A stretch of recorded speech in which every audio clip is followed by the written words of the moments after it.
جس کو عظمت رسول کہتے ہیں، جب تک اسلام کا ایک نقطہ بھی باقی ہے نا، عظمت رسول کو مٹایا نہیں جا سکتا۔ لیکن اس کے لیے کئی ایک بہانے لوگوں نے دور حاضر میں بنائے ہیں اور سرکار کی عظمت کو روکنے کے لیے آڑے انہوں نے تیار کی ہیں۔ یہ کہنا کہ حضرت موسیٰ علیہ السلام کا سرکار کا راستہ گھیر کے کھڑا ہونا اور سرکار سے کہہ کے پروردگار عالم سے 50 سے 5 نمازیں کروانا، یہ اسرائیلیات میں سے ہے۔ اسرائیلیات دراصل ان فیبریکیٹڈ ٹریڈیشنز کو کہتے ہیں، مصنوعی باتوں کو کہتے ہیں جو بنی اسرائیل نے انبیاء علیہ السلام کے بارے میں گھڑی ہیں۔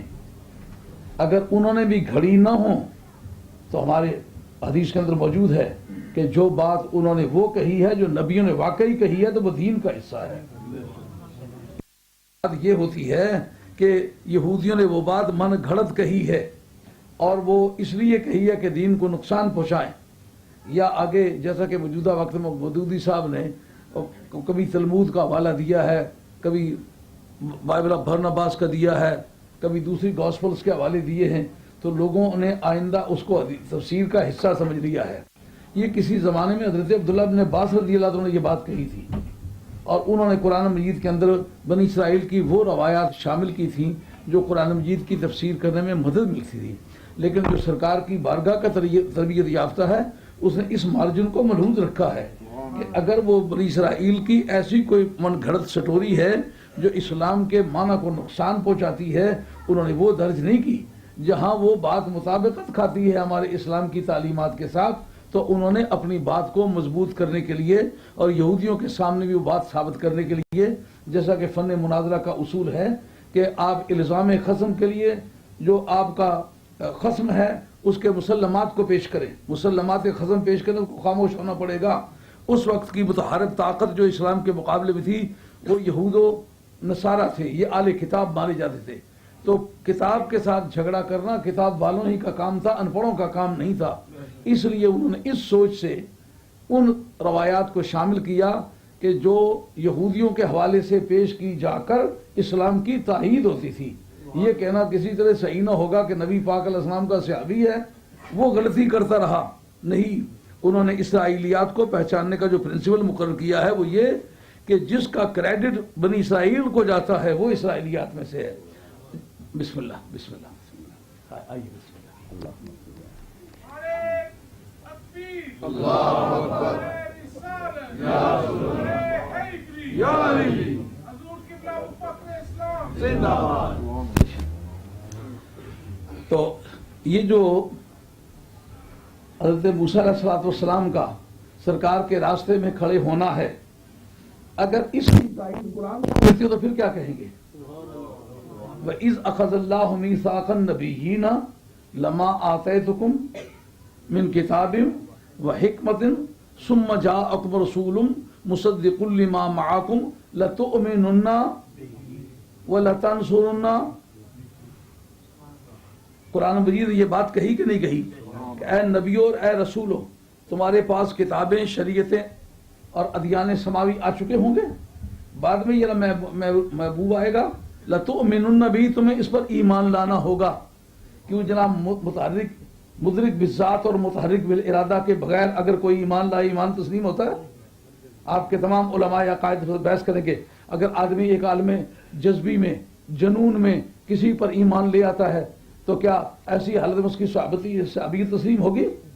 اس لیے کہ وہ مدرک بالذات نہیں ہے، وہ ادراک اس کا جو ہے وہ ٹھیک نہیں ہے۔ تو جس وقت پروردگار یہ فرمانے کہ ان پر ایمان بھی لانا ہوگا، اگر ان بندگان خدا کا موت کے بعد ادراک سلیم تسلیم نہ کیا جاتا ہو تو پروردگار کا یہ ماکانہ، یہ تکلیف مالا یطاق، وہ آپ کو الگ ہے، تکلیف مالا یطاق بنے گی۔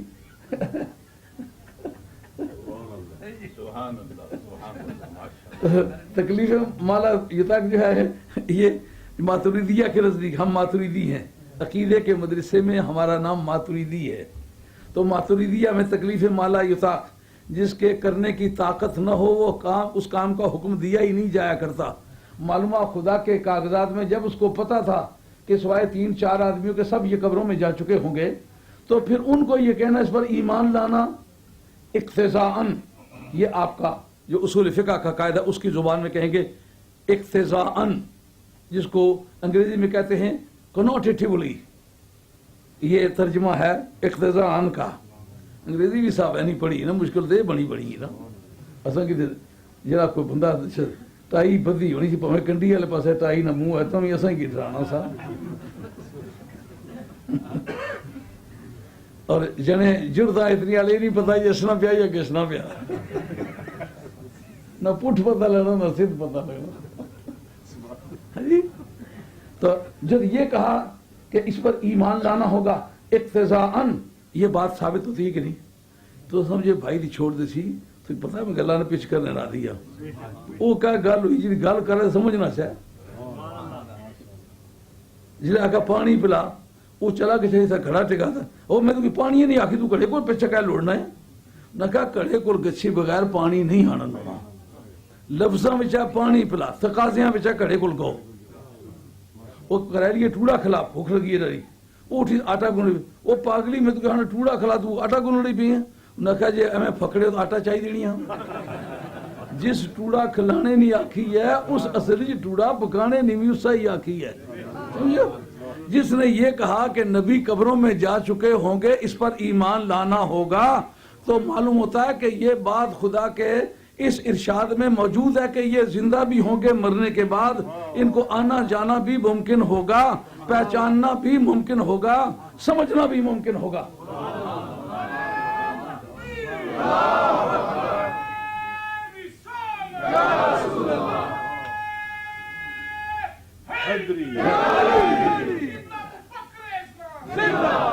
یہ استاذ ہی عمرہ کری دا خاص چنڈیا ہے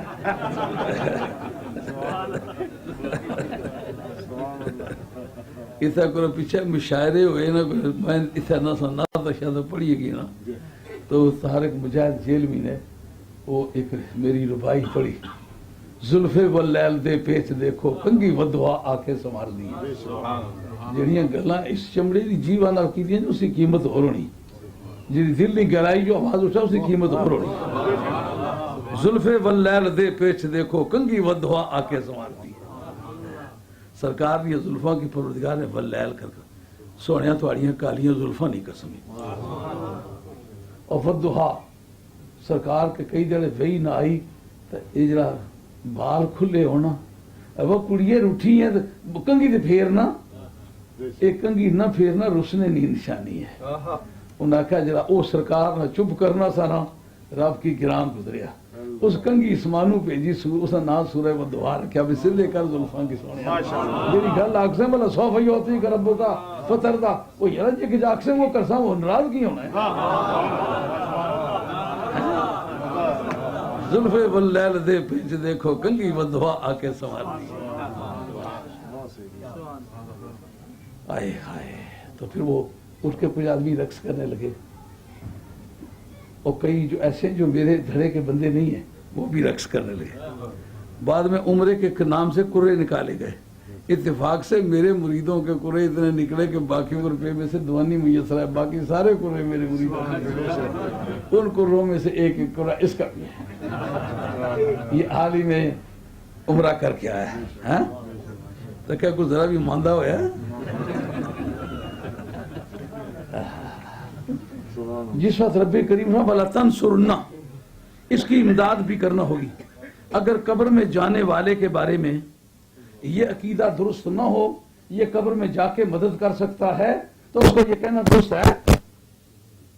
یہ بخاری کی یہ حدیث اس معنی کی تائید کرتی ہے کہ تو کہتا ہے کہ نبی ولی غوث قطب درویش کلندر قبر میں جانے کے بعد کسی کام کے نہیں رہتے، نہیں یہ کام کے لوگ ہیں، جو زندگی میں کام کے ہوں وہ مر جانے کے بعد بھی کام کے ہوتے ہیں، یہ مدد کر سکتے ہیں۔ اگر تو اس بات کو تسلیم نہیں کرتا تو پھر 50 نمازیں پڑھا کر، وہ 50 سے 5 کی جو تخفیف ہے یہ اس عقیدے کی تحقیق ہے اور تصدیق ہے، مور ہے اس پر لگی ہوئی۔ اگر تو یہ عقیدہ تسلیم نہیں کرتا تو ایمانداری برت 50 پڑھ، اور اگر 50 نہیں پڑھتا تو تمہیں پھر تسلیم کر لیا ہے کہ اللہ کے پیارے بندے قبروں میں جانے کے بعد بھی مدد کر سکتے ہیں۔ رہ جاتی ہے بات یہ کہ انہوں نے